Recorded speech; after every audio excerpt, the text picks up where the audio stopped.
Hey everybody, thanks for coming.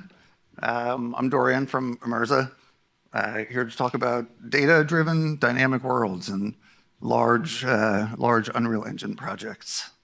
Imerza, if you'd like to know more about us, we are a global digital twin consultancy, and we really try to partner with visionary placemakers and help them both design and build their project, but really tell the story about them as well. I'm co-founder and CTO, and the range of projects we do is actually pretty broad.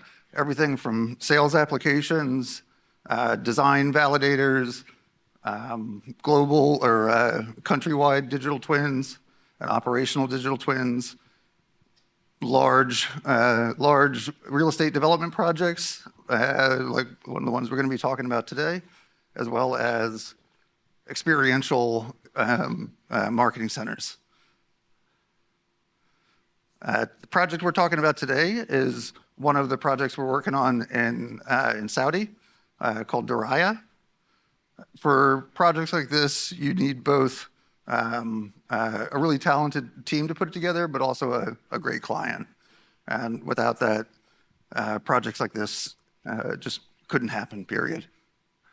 So we're talking about transforming massive BIM models with dynamically data-driven content. So why is this important? Clients really require accuracy, speed, and insight, while at the same time also requiring really high fidelity imagery. And unfortunately, for everyone that works in the field, we all know BIM models are and can get both quite massive and very messy. So we, in order to approach these projects, we really need to design workflows that can both scale and adapt with the project. So when we're talking about massive today, we don't necessarily mean area, which we've done lots of massive in that sense projects as well. But what we're talking about today is really density of information.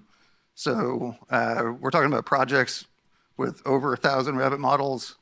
We're talking object counts, excess of 1 million, 1 or 2 million objects, multiple design teams working on it with tons of different design schemas, and just a ton of complexity in the BIM data.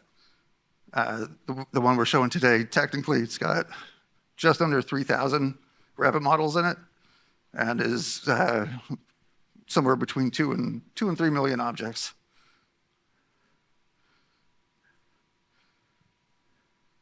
So this is a quick overview of it.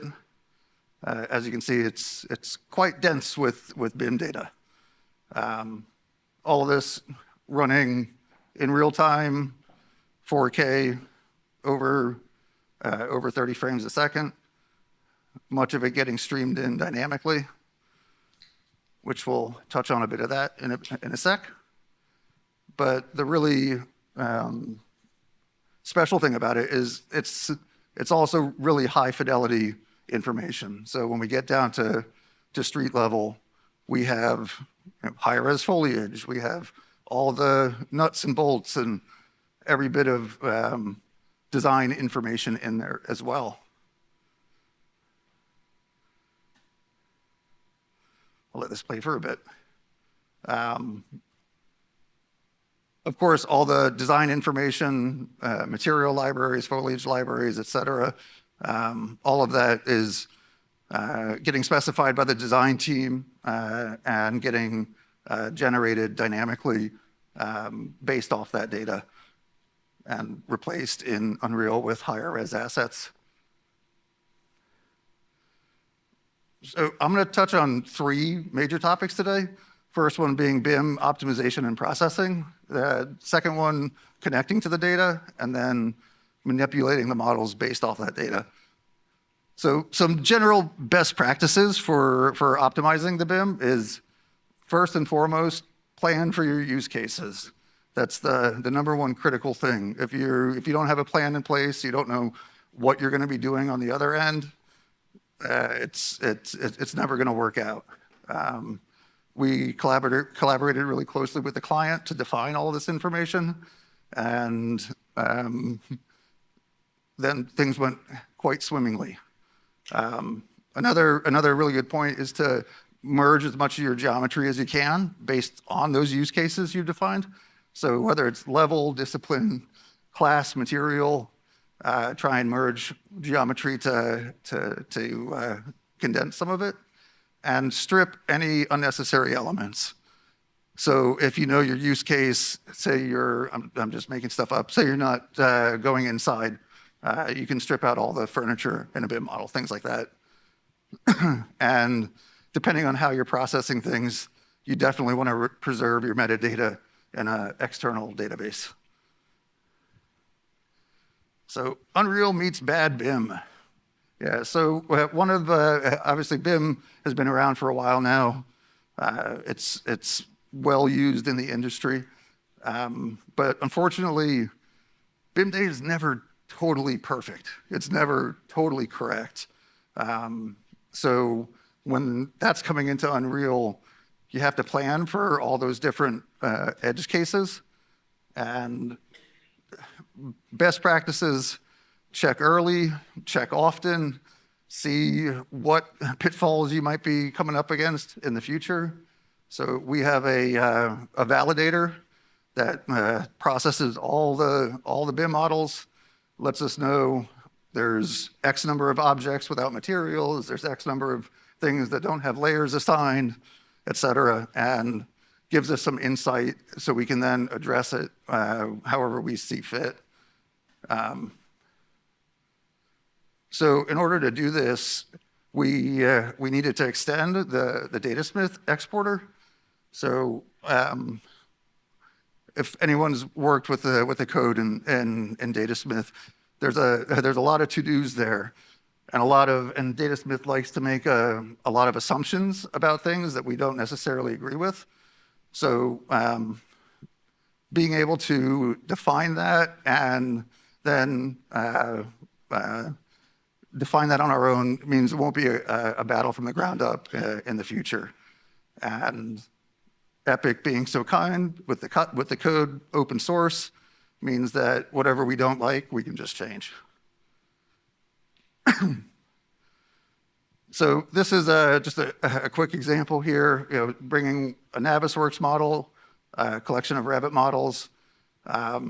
We're dealing with all the level mismatches, all the splits between things, and we can optimize that file literally down to 98, almost 98% size of what it originally was. So some of the things we're dealing with and are caught in that early validation phase is inconsistent level, layer, base constraints, sloppy material applications, no material applications. Sometimes you'll have a Navisworks file that's a collection of maybe 10 Revit models, but then there's a SketchUp model in there too. And those aren't actually BIM objects. So you have little or no metadata. And they also then tend to have a lot of detail in them that you have to deal with. So one of the other major things is things not instancing correctly. And a lot of if the CAD operators aren't putting the effort in to maintain objects, then they just won't look great when they come into the engine, and that validation stage catches all that.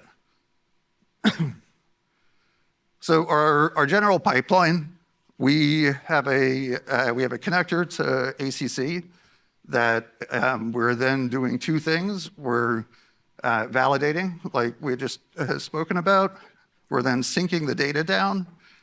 We're then automating these operations inside Revit and Navisworks, and we're picking up the metadata, any object-based selection stuff that we're doing, and one of the really important reasons for doing something like this is it gives us the ability to really massively optimize everything without compromising accuracy, fidelity, or any of the data.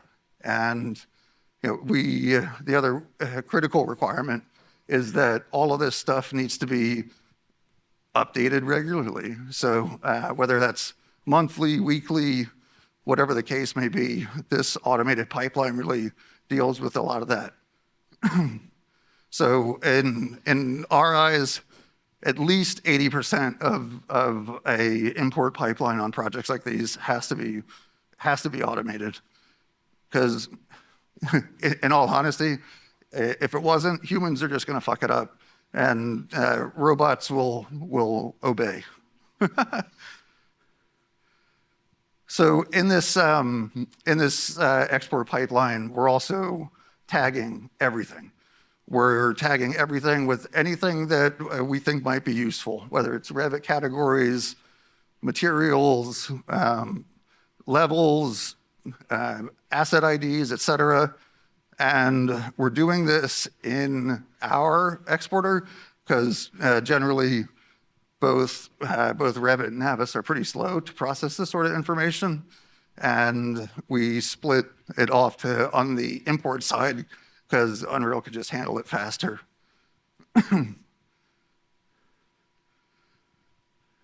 And with this export pipeline and this asset tagging, we've really been able to reduce total average file size for everything, about 35% over native Datasmith. And again, the types of tags we are applying are, what is it? Where does it need to go? And why? And really maintaining that semantic structure throughout the export process so we can handle things later. So one of the things the importer does that's absolutely critical is turns nanite on everything. Nanite has to be used judiciously. Anything that has a shadow on it needs to be nanite. But one of the things that our pipeline does is breaks out anything with translucent materials, separates that as a separate thing, and makes sure everything that has a shadow has nanite. The other thing that we're doing, we're also streaming in a lot of data, and while streaming is not perfect yet, it does give us a lot of out-of-the-box performance gains. Even in older workflows like foliage painting, it really lets you, in a parallel way and in a non-partitioned way, lets you bring some of this information in a way more optimized way. And assuming you caught the preview of 5.6, they really turn this up to 11 with all new streaming optimizations. Combine that with stuff like PCG and HLODs, you start to stack performance gains, and then things start to really speed up. And the other really cool thing too is this is not just in runtime, but also in editor. So for a scene like this, which normally you could never have enough RAM to open, we've been able to get it down to the main level opening in editor in seconds, and that allows our devs to work quickly. So generally, our streaming philosophy is we think in layers of importance, and that streaming philosophy then drives the data pipeline. So we generally start with performance first, but the flexibility and the purity of the data really takes a second seat at this scale. So we think large, what we generally call surfaces and structure, large unique meshes that really define the overall shape of something and what you see from far away. Then a medium level that what we would call details. And these are smaller, mostly unique objects, mostly unique meshes, but they're things that can be instanced. Doors, windows are good examples of things like that. Roof parapets are good examples of things like that. And they often look very repeated, but they're usually not instanced. And so we have to plan for that. And sometimes, having limited instancing in the data, whether it was imported or not imported from the CAD, we can handle that with streaming. And then there's small things. So generally what we would call props, and this could be small, usually very small objects, but sometimes they can be visually pretty large. But most important, they are very much not easily instanceable. And if these things that are far away are a little bit less important to see than some of the bigger surfaces. So streaming large assets. So what I had mentioned, what we called surfaces are large, unique meshes, and how we chunk that up and tag it for streaming. One of the other things that is just a byproduct of CAD. Lots of architecture doesn't have much room for optimization. Walls are cubes, basically. And there's not much polygon reduction you can actually do to that. But we can still handle that with some intelligent streaming strategies.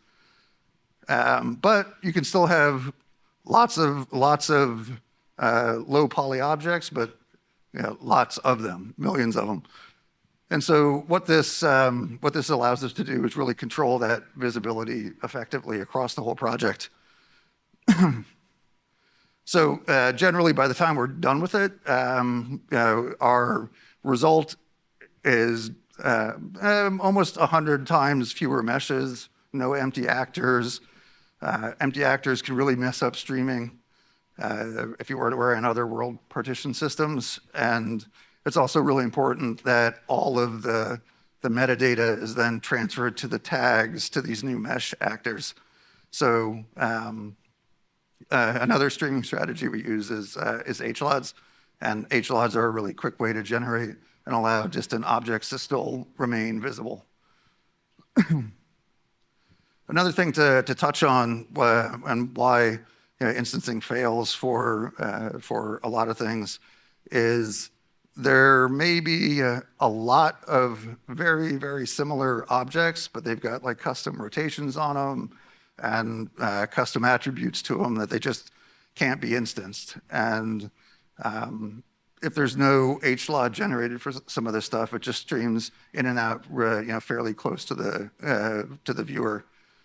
And then, usually these assets are the heaviest of the CAD data. We're talking millions of mullions everywhere. And there's very little of them off screen typically. So we are also now working on some heuristics to identify all these unique meshes and allow them to be instanced rather than streamed. And then we're bringing in PCG, and this is where I think things get pretty interesting.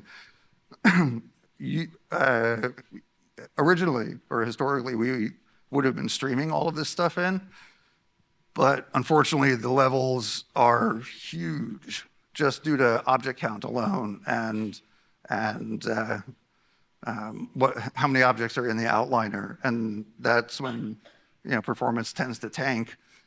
But this was still when projects get to this sort of scale, things get really slow, and the meshes would really lag behind the viewer. Fortunately, 5.5 we're able to turn on some of this in PCG, and it's a really straightforward way of converting all this stuff into PCG assets, so that we can easily control the generation of them based on distance, dimension, tags, et cetera. And we can also then apply randomizations and reproject to the surfaces. So materials can be unique and UV'd or apparently UV'd, even if it wasn't UV'd. and also replace meshes too. So sometimes, for example, you'll have in BIM would be considered a pretty high detailed object like a pot or a sconce. For this type of is not detailed enough. And if you can't handle that in materials alone, we're able to now replace that. And it also gives us instant feedback in the editor, which means it's all then easily modifiable. So the other thing that we're doing, we are now converting everything to PCG, and that really has lowered our overhead. And yeah, when the meshes can't be directly interacted with, they are part of that PCG grid. And here's a quick example of a typical PCG setup. This one's pretty straightforward. We're grabbing an array of PCG data assets, and then we're generating all of that from the Datasmith imported data. And these points are all then filtered out, assigned by size in the grid. Larger details like props and trees, they can be loaded from far away. And the smaller stuff, we can be called more aggressively. And so this sorts through everything, and we can then place all of this entirely dynamically. And really the best part of it is Unreal manages all of this in real time, which is just amazing. So some of these examples of details and props that are all getting generated by PCG. Even structure and architecture we're generating with PCG.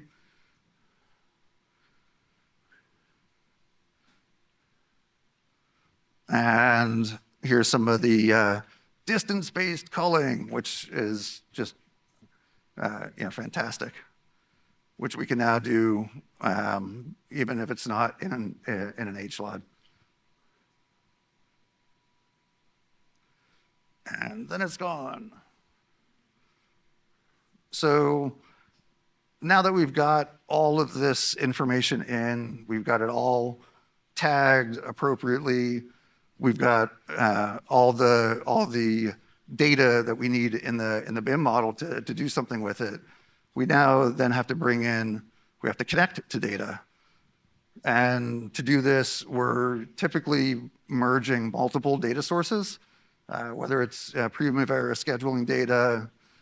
Unfortunately, a lot of clients are still doing things in Excel, even with the biggest enterprises, all using SAP and Oracle systems.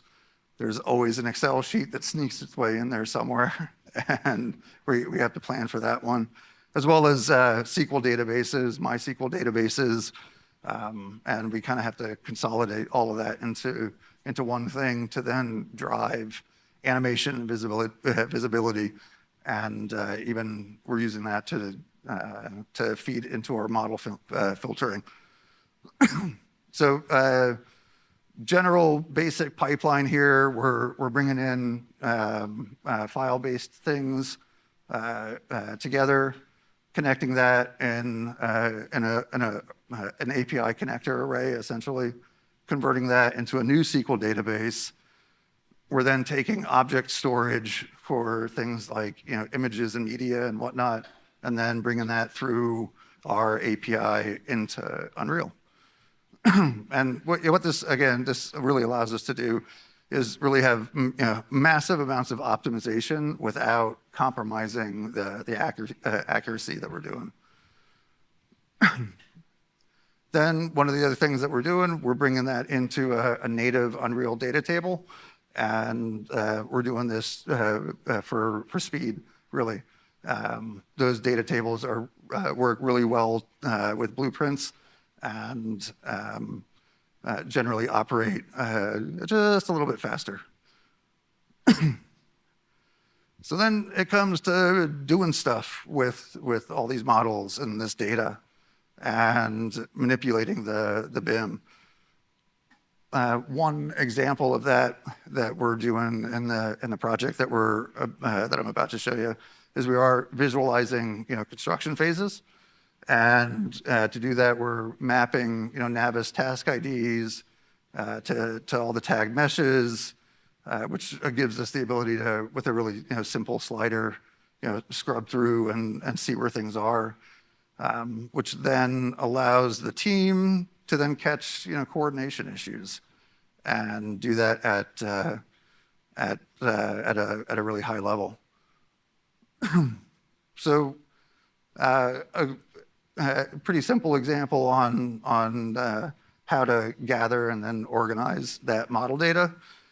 Data tables are great. They're super easy to integrate into blueprints. In this case, we're building an array of actors to then control that visibility, which another reason for really aggressively trying to reduce the actor count is making this sort of stuff more performant at runtime. And in this project, with millions of objects, it's like entirely hitch-free. So doing all these for loops over things, you would think, hey, if we're going to have to turn a million things on, be prepared to wait, and that's just not the case now.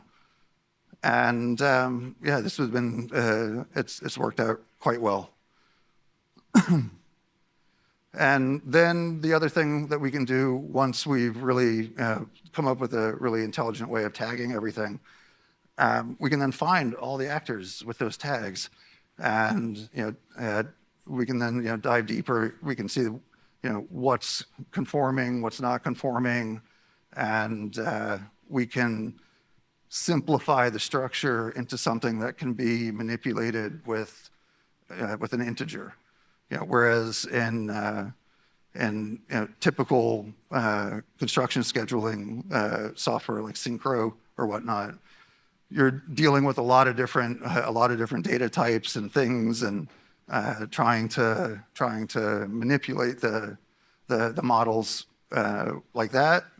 By converting everything to tags, we can then reauthor how those tags actually interact with the models. So like in this case, a really simple integer to grab a time slider and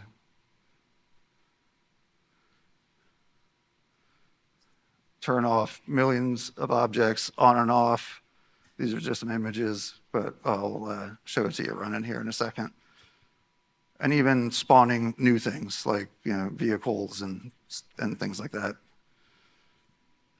While that plays, I'll grab some water.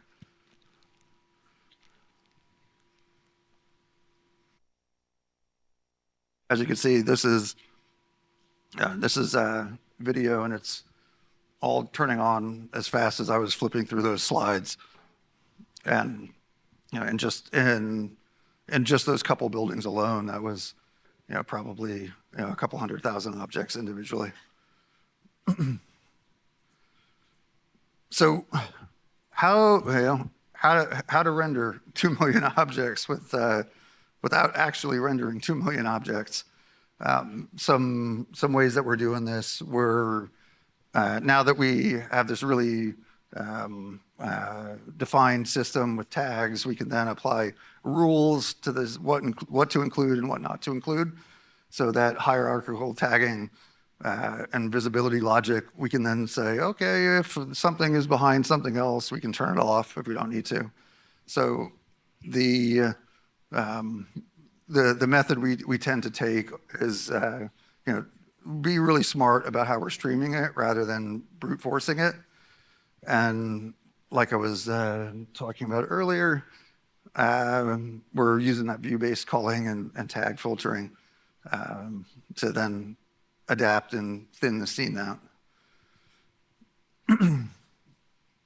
Been talking all about BIM models and BIM data, but what about non-model based stuff?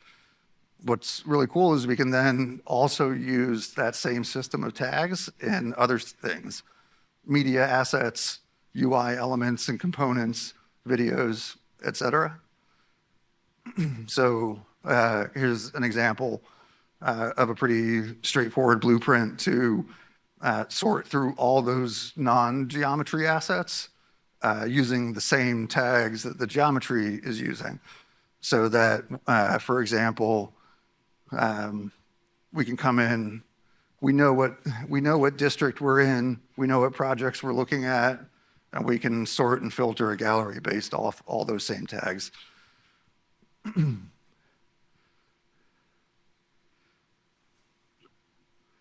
Yeah, as well as pull in any other information or images that may be related, such as their marketing CGIs and stuff like that.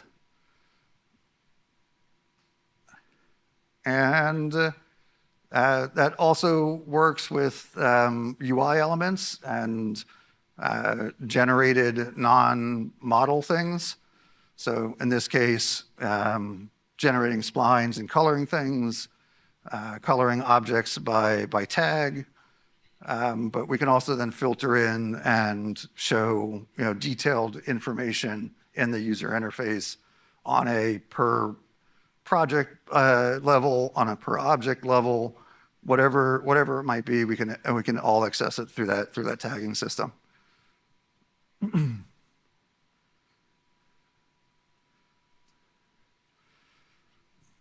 And again, doesn't matter the size or the scale of the project because it's now operating so efficiently. We can generate all of this at runtime without a second thought. And in this case, all of this data is getting updated on a quarterly basis. Literally every model in here changes on a quarterly basis, and it's still just running smooth as can be. So to wrap things up, really, performance and philosophy really drive the pipeline design. And planning that out in the beginning is critical. You need to know what you're going to be doing to design something that's going to work well. And in this case, we had to start with performance first because just the pure density of this project. But in this case, flexibility and the purity of the data take a second seat at this scale.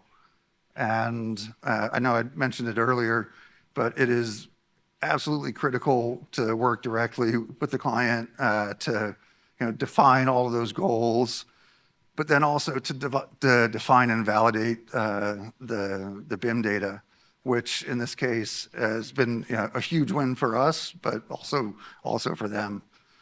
And historically, we had used we would use Viz to help designers and architects visualize their designs, but now we're doing that at the scale of an entire city scale project, and all the project data that we need to really achieve this, and that our clients' demand is there now. And this, of course, wouldn't be possible without Unreal's open world game systems, which are just increasingly becoming more and more performant with every engine release, and more robust for all of the users. Things like data layers and streaming grids and runtime generators and HLODs are all built in. They do require a good amount of learning and experimenting to figure out, but with the right recipe, you can get that figured out and apply it to your work. And UE now also has a lot of capability to optimize content as it's imported, and we do a lot of this. Everything from merging meshes, setting materials, setting nanite, and this is all happening on the way in, informed by the way out from Navis. And this is even enabled giving feedback to the Revit operators to how to build their models better, and everything then really comes together in the end. And of course, I'm up here showing this stuff off and talking about it, but yeah, we've got an amazing team. So thanks to the team. Some of you guys are here. And, yeah. And thanks to everybody for showing up and listening to us talk about BIM. It's been a really interesting and fascinating project to work on, and all the hard work and all the thinking has really paid off in dividends for the project. It's enabled so much for the client, and we're just showing one little part of it today. So thank you, everybody.